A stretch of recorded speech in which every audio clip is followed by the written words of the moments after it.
అందరికీ నమస్కారం అండి. ఈ వీడియోలో మనం ఎకోస్ప్రిన్ టాబ్లెట్ గురించి తెలుసుకుందాము. ఈ టాబ్లెట్లో ఆస్ప్రిన్ 75 మిల్లీగ్రామ్స్ ఉంటుందండి. ఆస్ప్రిన్ వచ్చేసి యాంటీ ప్లేట్లెట్ మెడిసిన్, అంటే రక్తనాళాలలో రక్తం గడ్డ కట్టకుండా రక్తం పల్చగా అవ్వడానికి ఈ ఆస్ప్రిన్ అనేది సహాయపడుతూ ఉంటుంది. సో మెయిన్గా ఎకోస్ప్రిన్ టాబ్లెట్ అనేది ఎవరికైతే ఛాతి నొప్పి, గుండె సంబంధిత ఇబ్బంది, మెయిన్గా హార్ట్ అటాక్ కానీ స్ట్రోక్ వచ్చిన వారిలో, రీసెంట్గా హార్ట్కి సంబంధించిన ట్రీట్మెంట్ బైపాస్ సర్జరీ కానివ్వండి, స్టెంట్ వేసుకున్న వారిలో, ఇలా గుండెకి సంబంధించిన ఇబ్బంది ఉన్నవారు, రక్తనాళాలలో ఎటువంటి ఇబ్బంది ఉన్నా కానీ ఈ ఎకోస్ప్రిన్ టాబ్లెట్ అనేది డాక్టర్స్ సజెస్ట్ చేస్తూ ఉంటారు. డోసేజ్ వచ్చేసి డాక్టర్స్ సజెస్ట్ చేసిన విధంగా మనం ఉపయోగించాలి. మెయిన్గా తిన్న తర్వాత ఈ టాబ్లెట్ అనేది ఉపయోగించాలండి.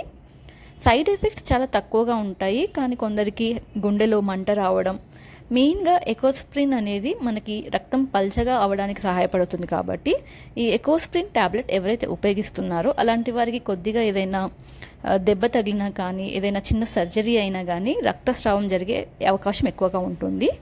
సో మీరు ఏదైనా ట్రీట్మెంట్ చేయించుకునే ముందు డాక్టర్కి మీరు ఈ టాబ్లెట్ ఉపయోగిస్తున్నా అని ముందుగా ఇన్ఫామ్ చేస్తే డాక్టర్ తగు జాగ్రత్తలు అయితే తీసుకుంటారు. అలాగే రేర్గా మనకి అజీర్తి ఉండడం, గాబర్ అవ్వడం, వాంతులు, విరోచనాలు, ఇలాంటి సైడ్ ఎఫెక్ట్స్ కూడా చూస్తూ ఉంటామండి. ఎవరు ఈ టాబ్లెట్ ఉపయోగించకూడదు?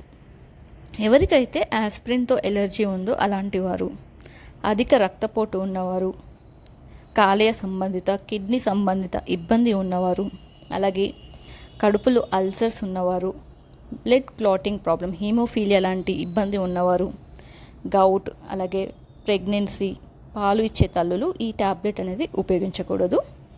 ఇది అండి కంప్లీట్గా ఎకోస్ప్రిన్ గురించి ఇన్ఫర్మేషన్. ఈ వీడియో మీకు నచ్చినట్లయితే అందరికీ షేర్ చేయండి. అలాగే మన ఛానల్ని సబ్స్క్రైబ్ చేసుకోండి. Thank you.